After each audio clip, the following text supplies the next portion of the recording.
entertainment, insights. Don't take life too seriously. Welcome to Brainsky Unleashed. Hello, everyone, and welcome to yet another exciting episode of Brainsky Unleashed. Today, we are being joined by Per Chauffeurs. Now, Per is the price whisperer. And if you've ever had to do anything whatsoever in business involving a price, I have a feeling that you probably didn't know what you were doing necessarily. And I'm hoping maybe he could give us some sort of guidance as to how to think about this. Per, welcome to the program. Thank you very much, Tom. And there's some statistics out there saying that roughly 94% of American businesses are leaving money on the table, and by unnecessary pricing errors, right? So you're absolutely right. It's a big topic, and there's another thing which is all very interesting when you look at pricing from a strategic point of view. If you think about it, any company has a profits that comes from only three variables. Whoops. It's the total cost of the operation. It is the total sales of whatever you sell, and it's the price of what you sell. And I'm encouraging people to do what I call the 1% challenge. And I say, if you're like an average company and you change one of these three variables 1%, what will happen with profits? And for the average company, it turns out that if you can increase your sales volume with 1%, profit goes up with 3.5%. If you can reduce your cost with 1%, profit goes up for the average company with 5.5%. But if you can increase price with 1% or decrease your discounting with 1%, that's the same thing, right? Profit goes up with 11.3%, right? That's huge. And I'm calling this the 1% challenge because, have you ever failed to change anything 1%? I mean, making a 1% move on anything is not complicated. It really isn't. No. I'm gonna play devil's advocate, not because you're wrong, but because I'm speaking for the average business owner who has this fear. If I move my prices, my clients will leave. They'll go to somebody else. Mm-hmm. Now, a 1% move does not sound that scary, though. I mean, when you talk about 1%, I think anyone could get away with a 1% price increase. But let's say hypothetically that you're talking to somebody who's afraid to move 1%. What do you say to that? Well, that is actually a good question, and it's I'm just saying, think about it. 1% is so small. So it doesn't matter, right? It doesn't matter for your sales volume, or if you have salespeople. Typically, salespeople are allowed to discount to a certain level to get the deal, right? So maybe they are allowed to discount, say, 15%, right? We change that to 10%. Right? Okay. Are they going to complain? Oh, they're going to complain. Are they going to have to work harder? Yeah, they have to work harder. If you're like an average company, are your profits going to go up with some 50%? Yep. So if you're going with the 1% challenge, are you basically making this challenge on all three fronts? The total revenue, the discounting, or savings, and price. I mean, is it 1%, or are you basically just offering or encouraging 1% challenge on just take your prices up 1%? I'm doing this just to inform people more than anything else that pricing is more important than they think it is, right? Oh, it's huge. Many companies believe that they are not in charge of their own pricing. They think that their customers make their purchase decision almost solely on price. And this happens only if what you sell is a pure commodity. If in a pure commodity, by definition, all products or services in that commodity market are identical, right?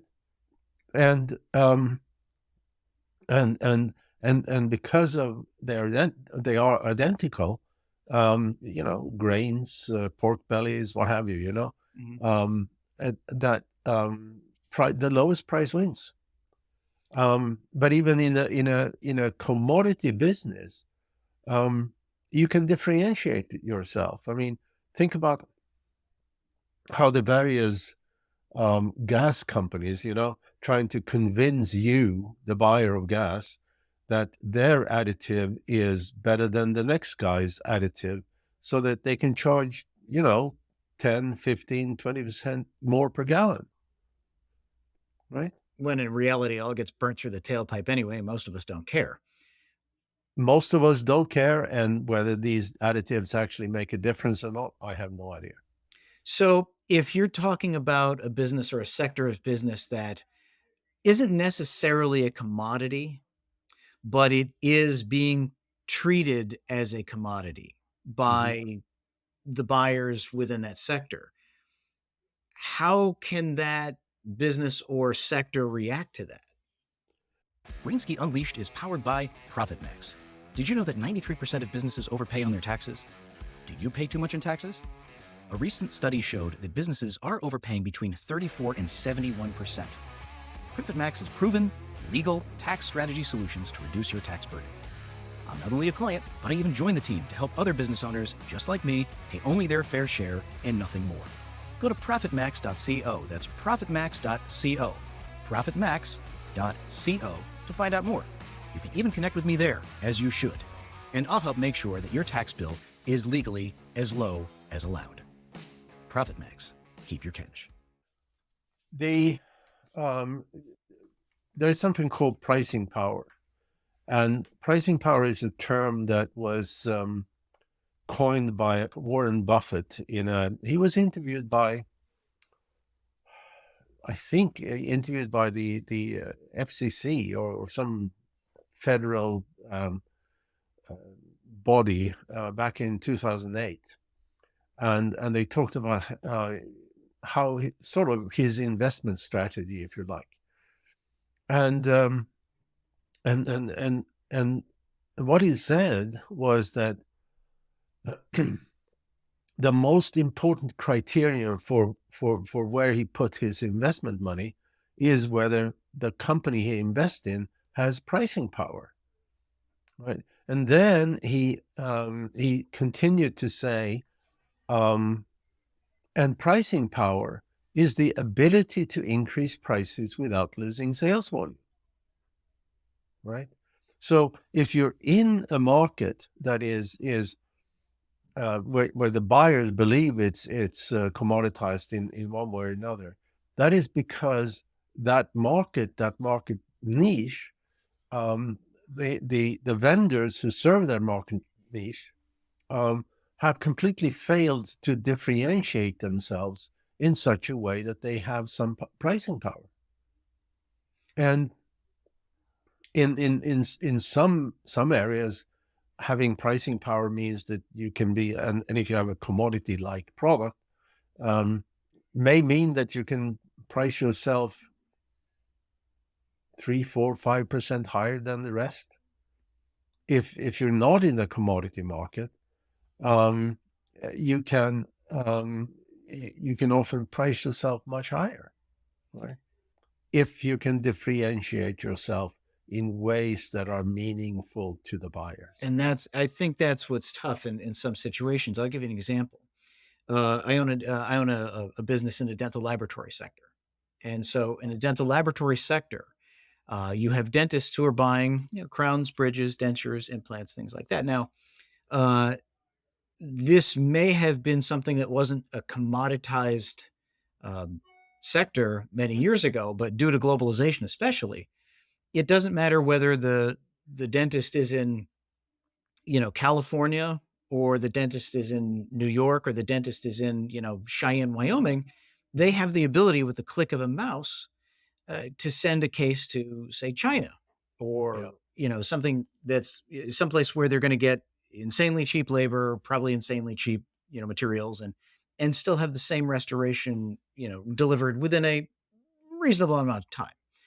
So what happens is you have here's an entire sector that unfortunately has gone for this race to the bottom, eliminating their own pricing power by simply fighting global forces based on a price play without actually adding value. What would you say to other dental laboratory owners, or people like myself who are in the situation where if you raise your prices, they just simply, they being the clientele, will quite easily click the mouse to somebody else. Well, but there are ways. Again, it's all about differentiation. And I'm sure that there are ways in which you can be different in you can offer maybe quicker delivery. That's what we did. You can offer and charge for it, right? Yeah, we did that. You can have you can maybe have a step in your manufacturing process, or your manufacturing process is different than others in some way, Mhm. that could again allow you to have a little higher prices. And then a lot of this pricing power comes from marketing. It comes from how you message your product to be different than the other guy's product. I mean, look at and I'm using this comparison a lot, but look at how Apple um, consistently, right, um, are able to charge higher prices than their competition. They are never leading edge No, on technology. most of the time they're You behind. know, they're uh, at least a couple of years behind, right? Um, Yet through marketing, they have managed to create a mystique that makes their products more desirable at higher prices than their competition. And this is darn difficult, right? It's very difficult. It's one thing to say, look at Apple, but most businesses on the planet can look at Apple and go, I can't seem to find my way to emulate Apple well enough to be successful at it. Well, you need to look at where it all started, right? And it Apple's differentiation started when Steve Jobs came back after he was fired, and then he came back 3 years, Right. 4 years later, whatever it was. Um, and at the time, they were selling the same beige computer boxes that everybody else, Yeah. at a slightly higher price. And he came up with his idea of the iMac. At the time, a PC was, you know, 500-700 bucks, and then you slap another $100 on it, and you had a monitor, and you installed it, and it was a rat nest of cables, and it worked every second time, and stuff like that. And he came up with the iMac that was, first of all, it was 1,300 bucks, 1,299, and it was colorful, and it was all in one, and there was two cables, a power cable and one cable to the keyboard, and that was it. And it worked every time. Oh, listen, I'm speaking to you right now on an iMac because I love my Apple products. And I'm speaking to you on a MacBook Pro, whatever, There you yeah, go. There you go. Mac, Now, are they as something Pro Max, whatever. I'm sure, but I mean, are they as powerful as what you can possibly get for a gaming PC? Probably not. No, But yet Guys like me, guys like you, I'm sure use it because it just works and it has it's comfortable, right? Yeah. The user interface is comfortable. The um the box that it comes in, do you still have it?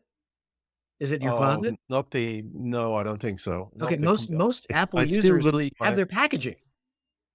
yeah, I mean, it's opening an Apple product box is like almost like having sex, It right? is. It is an emotional experience Correct. versus, say, opening a box from Dell. There's nothing exciting about opening a box from Dell. All right, and then you don't care. I Going still but have the that box for my I phone, my think iPad, what my you computer. yeah, but what you're saying here is actually very important for your for the discussion here Yeah, of the dental implants, right? sure. That everything matters and everything really matters. And let me tell you another little story here. Several years ago, this is probably 10 years ago, maybe even more. I like cooking, so I needed to buy some exotic spices or spice blends or whatever it was. And I did. I didn't. This was not from Amazon. It was directly from the retailer. And when I get the box, I open it, and the first thing I see is a handwritten little note saying, "Hi, I'm John. I packed your box. Mm, I hope you're going to be satisfied." mm. Right? And I was elated by that. I mean, talk about customer care. A sense of And and interaction. and so of course a couple of months later I needed some other spices. I went back to the place and next time I opened the box it says, thank you for being a returning customer, right? Handwritten note. And small things like that make such a huge difference, It's right? powerful. You know, and That's powerful. and and that's something that you can do in your dental implant practice too, That's right? powerful. And You know, so, I mean, I guess a takeaway from that is it doesn't necessarily matter what business you're in, what your product is, your service, being able to just go a little bit extra. I mean, let's think about this for a moment, right? How much more energy, effort, and cost is there really for a small piece of paper and a handwritten note to go in the box? not much. Not much. I mean, really, it's not much at all. Yet I, the end user's reaction is a level of dedication. You went yeah, back exactly. there. Yeah, I'm a little bit of an audiophile, and many years ago I bought a pair of speakers from an English manufacturer called Lin, and I unpacked them, and and as I was about to connect them, I realized that by the connection panel there was a little note saying calibrated by John Thomas. Wow. Whatever, I don't Little thing. remember, to be Little honest, thing. but Yeah. But little thing. yeah, But that impressed you. yeah, absolutely, yeah. So much so that how many years ago was this? Oh, this is probably 20 years ago. So much so that it has been 20 years and you remember that very basic interaction between you and the name of the company that you remembered from that Yeah, one product that you bought and yeah, are talking about it today. That's so powerful. yeah, and And and so to be able to do that and increase your price, because that's the goal, because if you increase your price, you will automatically make more money. That is how that works. yeah, You're adding value, yeah, you're adding a perception of value, a and perception of and value. and Yeah. and we also have to realize that pricing power does not come automatically, right? It's something that you earn as a company, and you earn it by doing all these small little things. You earn it by understanding the emotion behind your buyers' purchase decisions, because all All purchase decisions are emotional. Mhm. And once we made our emotional decision, we then put rationale around it because we are rational beings, right? Sure. But we're not. No, it's very emotional. Every purchase really is some level of emotion. I agree with you. Yeah. When you look at whatever you want to purchase, be it an iPod, iPhone. Does anyone do iPods anymore? Probably not.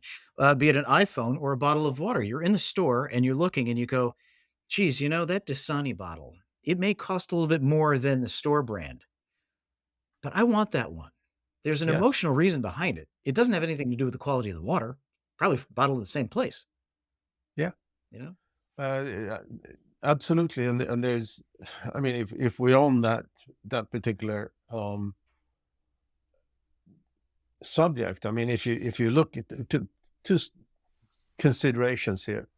One is Red Bull, right? Mhm. Um, Red Bull, they have pricing power. They can charge for what a normal can, whatever that is. Yeah. They can charge a buck more than their competition. Right? Now, what is Red Bull's business?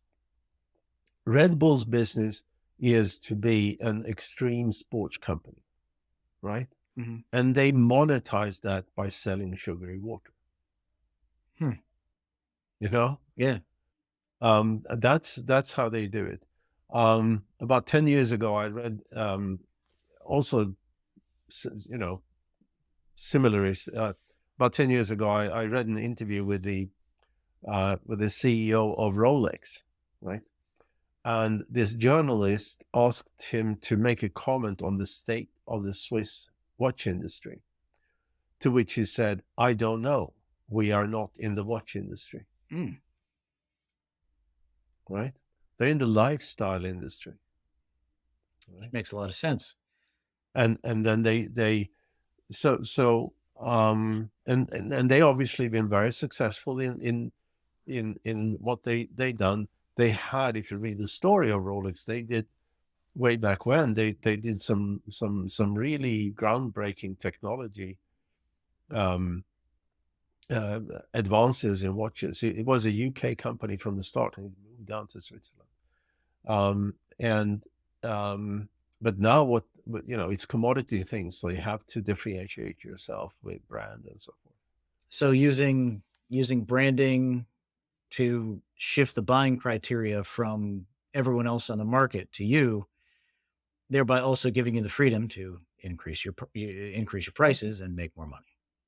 But it's also so that you have to realize that, and the audience have to realize that you can often trade sales volume, the price that generates the highest sales volume, and the price that generates the highest revenue, and the price that generates the highest profits are three different price points, Mhm.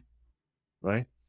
And in some cases, you want to um, focus your sales on capturing as much market share as you possibly can.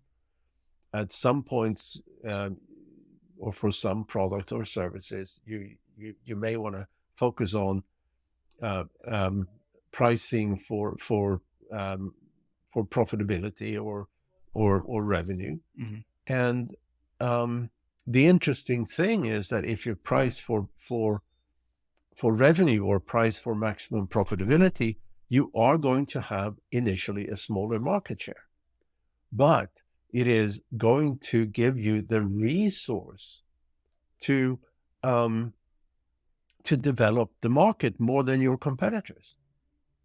Which is, we talk, Apple here, for example. Um,